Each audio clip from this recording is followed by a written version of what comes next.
Ndugu zangu wana Njombe, naitwa Askofu Mwana Mapinduzi Maximilian Machumu Kadutu. Niko pamoja na msafara wa Mheshimiwa Makamu Mwenyekiti Mheshimiwa John Heche. Nimejitokeza hadharani kuwatetea waumini wangu. Ukiwa askofu sio msimamizi wa kanisa, ni mwangalizi wa kila mwenye roho.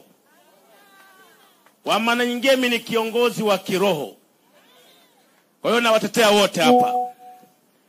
Na nataka niseme tu machache. Jambo la kwanza,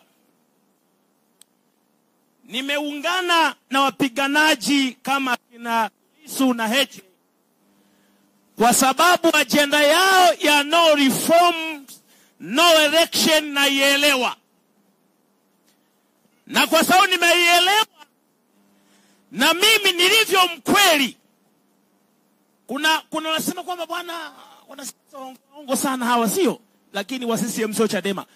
Lakini viongozi wa dini sio waongo, ni wa kweli, kwa sababu nawajibika kwa Mwenyezi Mungu. Nikidanganya kwenye jukwaa kama hili, hata kanisani hawataniamini. Nisikilizeni niwaambie ukweli, ndugu zangu. Wanadai no reform, no election kwa sababu ukisikia election ni mali ya mwananchi, ni mali yako wewe, ni haki yako wewe. Kwa mujibu wa katiba ibara ya 8 nasema mamlaka yote itatokea kwa wananchi.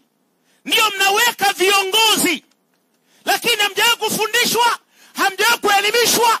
Na kwa sababu hamjawahi kuelimishwa, mnafikiri uchaguzi au kura ni mali ya serikali. Sio mali yao, ni mali yetu sisi. Wasiingilie kwenye mali yetu. Tutaamua tufanye uchaguzi, tusifanye uchaguzi, tutaamua wenyewe. Si mali yetu bwana. Tufanye ndio tusifanye. No, kuna cha kutufanya. Tunaamua tufanye mwaka huu au mwaka kesho. Si ni mali yetu? Kwa mujibu wa katiba tuwakare hapo hapo.